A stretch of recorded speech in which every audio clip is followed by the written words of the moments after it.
Hello, my name is Robert Belknap.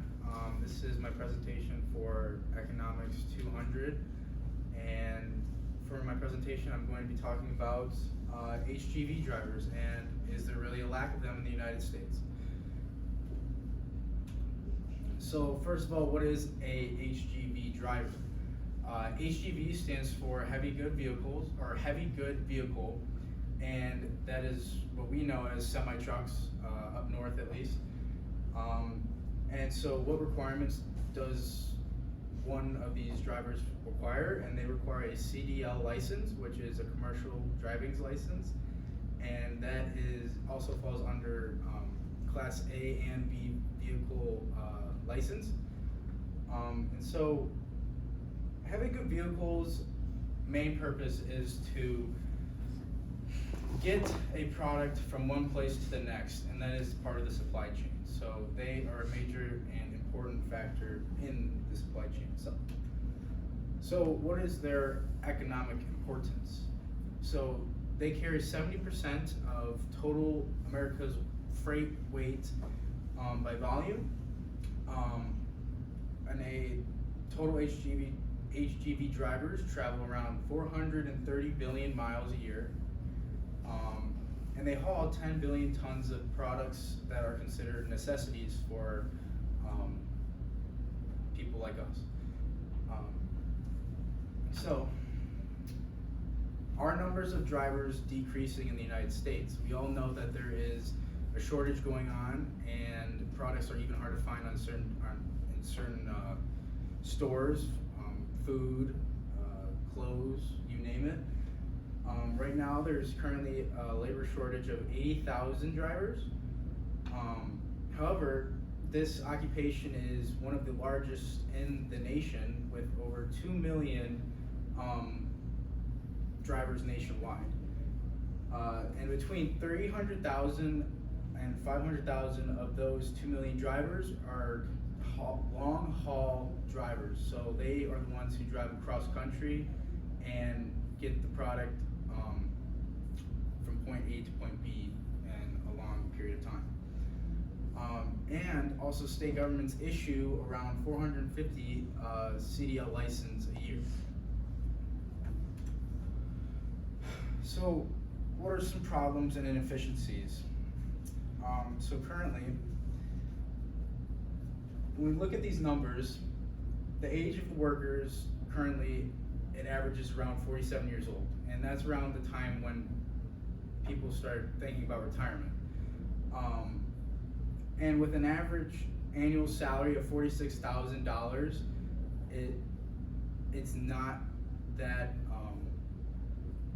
Okay, so with an annual salary of $46,000, and like the highest average salary for a typical public HGV driver is around $65,000. However, some inefficiencies come with leasing. So with leasing a heavy good vehicle, private individuals who want to lease out a heavy good vehicle have to also pay for expenses on that vehicle. So not only are they worrying about gas and the travel itself, they also have to worry about payments along with the vehicle. So why is this inefficient, and why do a lot of problems start occurring? So half the time when a driver gets to their desired destination to pick up or imports or deliver exports, or deliver exports, when they reach the designated area, most of the time they find themselves having to wait long periods or long hours to get so the people can load those trucks. With the new regulations, and because of COVID, it takes a lot more time for those people to place the items onto the truck, and they have to go out one by one, and it causes a lot of problems, because at one point I read in an article that someone said to pick up live produce, they ended up waiting 27 hours to load the truck and leave. And the only reason they weren't able to leave within those 27 hours is because if they did, then some other trucker would come and pick up the load. So it was either they had to wait the 27 hours or they lost the job. So it's a very competitive business, and it just causes a lot of confusion and problems for other drivers. And when you look at living conditions, a lot of truckers complain about living conditions because they end up having to drive a certain amount of hours, which is around 12 hours they're allowed to drive in one day. And then they have to take a certain break until they can start driving again. With living conditions, they live in their trucks most of the time, so there's no getting off, going to a rest stop, going into bed, having a nice breakfast meal with a cup of coffee. It's wake up and you're on the road again. And some other problems with safety is that with lack of parking, so when we drive on the interstate, we see pull-offs for HGV drivers to stop and sleep over for the night. Well, half the time they're always full and they end up pulling over on the side of the highway and sleeping. Well, one, that's very unsafe because oncoming cars could easily, or cars going with the flow of traffic could easily not see the vehicle and total the truck and themselves. So that is some of the safety issues that they are having and are concerned about. And training programs. So from what I've read, they have, no, not yet. So the impact of these problems. So a turnover rate is greater than 90%. What a turnover rate means is amount of people that came for hire ended up leaving within the year. So if you had 10 people who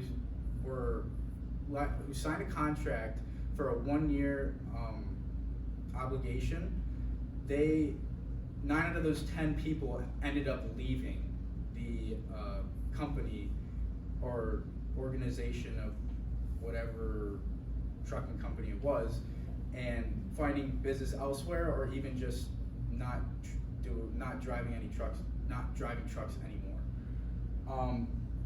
So, and then we also have the retirement factor. With $46,000, it's not a lot of money for an annual salary. So, a lot of people have just gone into retirement. And there's another problem that has occurred is there's a recent infrastructure bill that was passed not too long ago that allowed 18-year-olds to acquire a CDL license.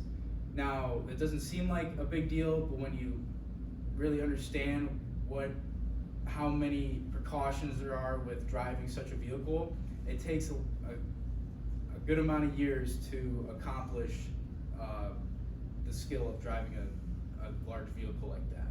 And so when they're giving out these licenses to young folk, it just increases liability immensely because half of these new oncoming drivers are trained by those new oncoming drivers. So the experience level of new drivers isn't at where it should be. They're going in basically blinded-eyed and then hitting the road.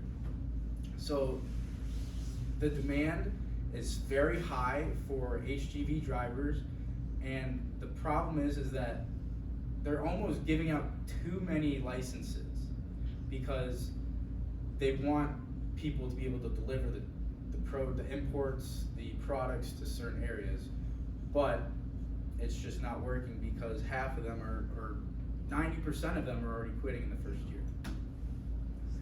So how does this impact other industries?